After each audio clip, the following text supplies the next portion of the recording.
Amaroko ndosenda pesa handimire kupresa karikoti patani handibai ara handina ripesi asi mukomabaya makashoreiko pamakati ndomboenda asi ndichadzoka saka muchauya riniko kuvazvayare patakangomirira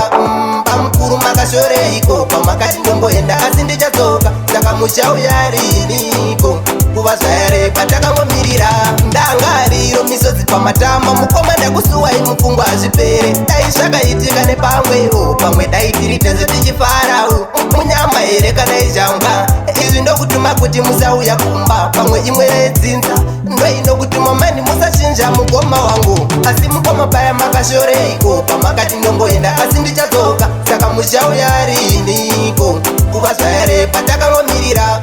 pamukuru makashoreiko pamakati ndongoenda asi ndichadzoka saka muchauya riniko kuvazvayare patakangomirira koma vamwe makaenda neshimudiki 2010 handizive kuti ipivhiki makangoti ndakuenda papamudiki pananidzo muonera pamapiki koma vamwe makaenda kameni yesi makandisiya ndine 13 years inhamo here kana kuti yavagezi tiuye tiise 5 ndosepapesi asi mukomabaya makashoreiko pamakati ndomboenda asi ndichadzoka saka muchauya riniko kuvazvayare patakangomirira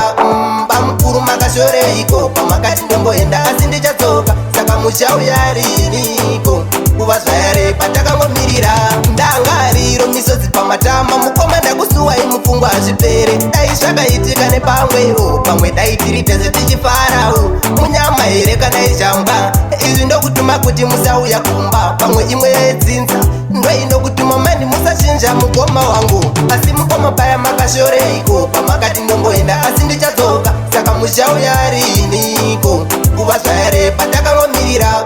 pamukuru makashoreiko pamakati ndomboenda asi ndichadzoka saka muchauya riniko kuvazvayare patakangomirira pakumba vana mama vakatomirira kuti mwana achasvika nerimwe ramazuva mwari dai mawanzo angu munhamatu angosvika ndoitenzi mazvita apa vana mama vakatomirira kuti mwana achasvika nerimwe ramazuva mwari dai mawanzo angu munhamatu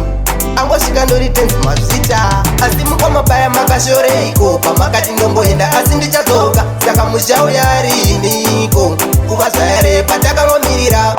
pamukuru makashoreiko pamakati ndomboenda asi ndichadzoka saka muchauya riniko kuvazvayare patakangomirira asi mukomabaya makashoreiko pamakati ndomboenda asi ndichadzoka saka muchauya riniko kuvazvayare patakangomirira pamukuru makashoreiko pamakati ndomboenda asi ndichadzoka saka muchauya riniko kuvazvayare patakangomirira Amaroko to the fullest, big up, kill it down. Tina Vision.